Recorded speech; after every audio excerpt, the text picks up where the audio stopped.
Halo Tertiners, selamat datang di Podcast Titan. Gimana nih kabar teman-teman semua di rumah? Sehat selalu ya. Semangat terus dan tetap jaga protokol kesehatan. Tim produksi di sini juga selalu jaga protokol kesehatan dengan menjaga jarak, memakai masker, dan memakai hand sanitizer. Jadi kenalan dulu kali ya sama aku. Kenalin, nama aku Jija sebagai pembawa acara Titan episode kali ini. Nah, kira-kira teman-teman semua udah pada tahu belum sih Titan itu apa? Udah pada tahu belum? Jadi, Titan itu singkatan dari 13 Informative Talk Amazing Newcaster. Acara ini dipersembahkan oleh OSIS dan MPK SMA Negeri 13 Kota Bekasi, di mana acara ini akan memberikan informasi-informasi yang seharusnya teman-teman dapatkan di sekolah dan yang pasti akan sangat menginspirasi kita semua melalui narasumber-narasumber yang keren dan berpengalaman. Nah, kali ini kita kedatangan tamu yang sangat spesial loh teman-teman. Ia adalah salah satu alumni SMA Negeri 13 Kota Bekasi Angkatan 14. Kakak ini namanya Kak Silvi. Dan yang part yang paling buat kita excited, ia sekarang sudah menjadi maba di jurusan arsitektur Universitas Diponegoro loh teman-teman. Keren banget kan? Dan dia pasti udah banyak terlintas nih pertanyaan-pertanyaan di benak kalian. Gimana sih caranya? Kok bisa ya kakak ini masuk ke perguruan tinggi negeri yang terbilang tinggi passing grade-nya?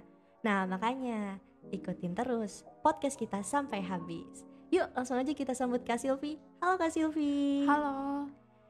Gimana nih Kak kabarnya? Alhamdulillah saya baik. Alhamdulillah. Kira-kira Kak Silvi udah tahu belum nih kita hari ini mau ngapain?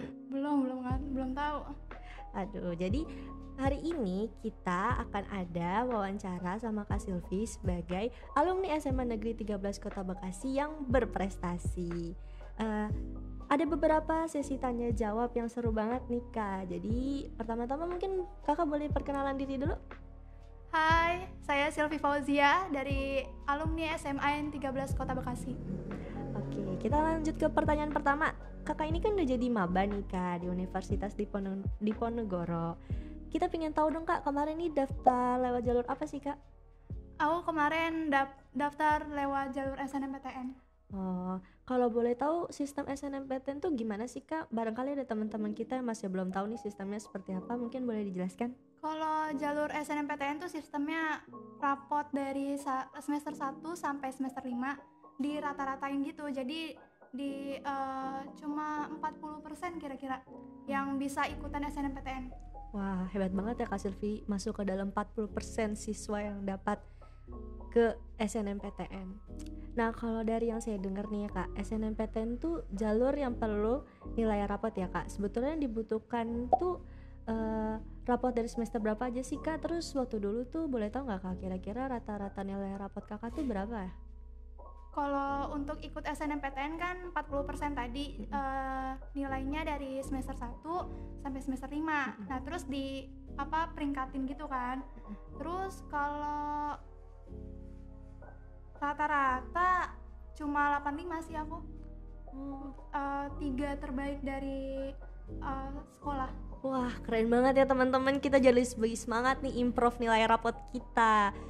Mungkin walaupun dengan rata-rata 85 dan banyak juga kan ya Kak rata-rata yang lebih tinggi daripada kakak, tapi yang namanya rezeki itu nggak kemana-mana teman-teman. Pasti kalau udah rezeki pasti ada aja jalannya ya Kak. Iya betul. Oke, by the way ini ya Kak, saya dengar ada yang bilang jalur SNMPTN tuh lebih susah daripada SBMPTN dan sebaliknya. Nah, kira-kira mau tahu dong nih Kak, pendapat kakak menurut itu tuh apa sih kira-kira? Kalau menurut aku jalur semuanya itu sama aja susahnya. SNMPTN harus konstanin nilai dari semester 1 sampai semester 5. Terus kalau UTBK SBMPTN juga harus nyiapin materi untuk ujiannya. Jadi sama aja sih susahnya. Yang penting kuncinya itu ada di niat ya Kak. Niat dan usaha, percaya diri. diri. Duit, doa, usaha, ikhtiar, tawakal. Setuju nih aku sama pendapat kakak nih kali ini. Oke, next question ya Kak. Alasan kakak ambil jurusan di arsitektur ini apa sih Kak? Apa sebelumnya kakak tuh juga ada background yang relate sama jurusan ini? Mungkin pernah ikut olimpiade atau lomba? Kalau ambil jurusan arsitektur karena aku suka matematika. Terus sama lumayan lah gambar lah ya bisa. Cuma aku pengen gabungin mereka berdua ini biar jadi aku bisa ambil arsitektur. Jadi penggabungan ya kak, kakak suka matematika, kakak juga hobi gambar, jadi masuknya ke arsitektur. Nah terus kalau olimpiade waktu itu kelas 10 sama kelas 11 aku ikut olimpiade matematika. Wah keren banget nih teman-teman, bisa dicontoh Kak Silvi ya. Oke, Kak kita pengen tahu dong, kira-kira apa sih yang bikin Kak Silvi ini yakin untuk ambil jurusan arsitektur Undip di jalur SNMPTN? Kalau yang kita sering denger ini kan jalur SNMPTN itu kan gak didasarkan pada faktor selain nilai rapot seperti alumni dan akreditasi sekolah. Nah, apa pertimbangan kakak dulu sampai mendukung Kak Silvi untuk ambil jurusan ini di jalur SNMPTN? Terus kalau misalnya pertimbangan kan kita SNMPTN tuh harus lihat nilai rapot, terus akreditasi sekolah kita harus ngecek juga kan, terus alumni. Nah alumni ini kita banyak gak di universitas itu. Nah sebenarnya kan ini aku agak bocorin ya, ini tahun 2019 itu ada anak yang keterima Undip cuma nggak diterima sama dia, nggak diambil. Terus akhirnya aku bingung nih ya, ini beneran ke blacklist apa enggak, soalnya 2020 juga nggak ada yang dapet Undip. Nah akhirnya ya modal nekat sebenarnya sih, soalnya saya bingung juga mau ambil apa lagi kalau nggak di Undip gitu. Oke kak, aku ada pertanyaan nih. Sebelumnya kak, sebelum kakak milih jurusan arsitektur, kira-kira ada nggak sih kak jurusan yang mungkin kakak pingin join gitu? Kan aku suka matematika, jadi kepikiran ngambil matematika lagi. Cuma kayak standar banget gitu loh, suka matematika, ambil matematika lagi. Jadi pengennya yang lain, yang bisa ada matematika, terus bisa ada gambar yang tadi aku bilang. Terus orang tua pengennya aku jadi guru pendidikan gitu kan ya, ambil pendidikan matematika. Cuma karena aku minatnya ke arsitektur, aku coba bilang ke orang tua, tapi ya orang tua nggak ngizinin kan. Terus aku coba searching di Google prospek kerja arsitektur tuh apa aja. Nah terus aku bantu ngejelasin ke orang tua gimana prospek kerja di arsitektur, karena aku nggak minat jadi guru kan. Mungkin guru tuh poin terakhir untuk aku pilih gitu kan. Jadinya orang tua bolehin akhirnya sih. Akhirnya bolehin di kelas 12 minta diizinin. Nah buat kalian nih teman-teman yang mungkin juga nggak dibolehin sama teman-temannya untuk pilih jurusan yang kalian mau, jangan nyerah.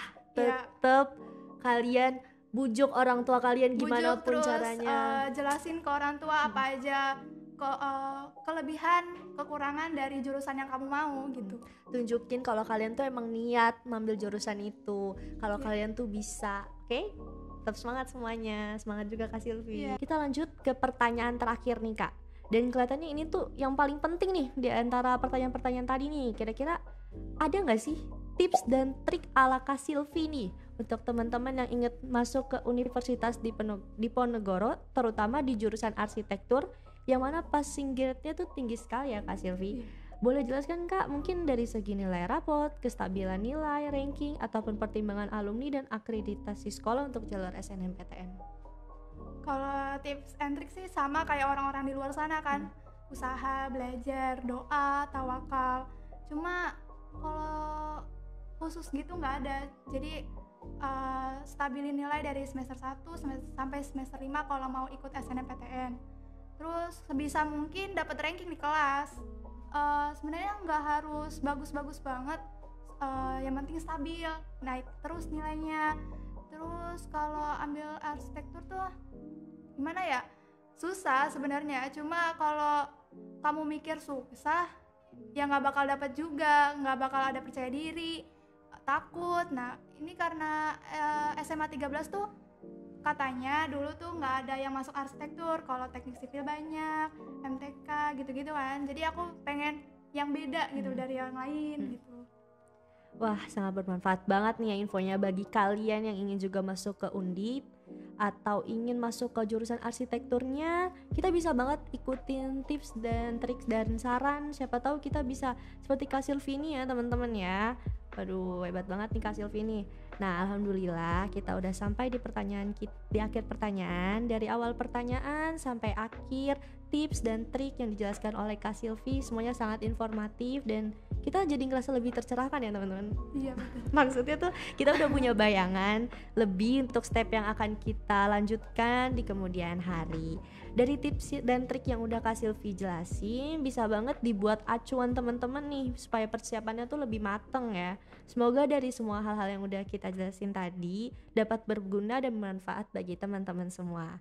Terakhir, makasih banyak banget ya Kak Silvi atas kunjungannya. Sama-sama, saya makasih juga nih. Semoga Kak Silvi sukses terus dalam dunia perkuliahannya. Amin. Oke, terima kasih kepada teman-teman semua juga yang udah mendengarkan dan nonton podcast Titan kali ini. Tungguin episode-episode keren dari kami selanjutnya ya. See you!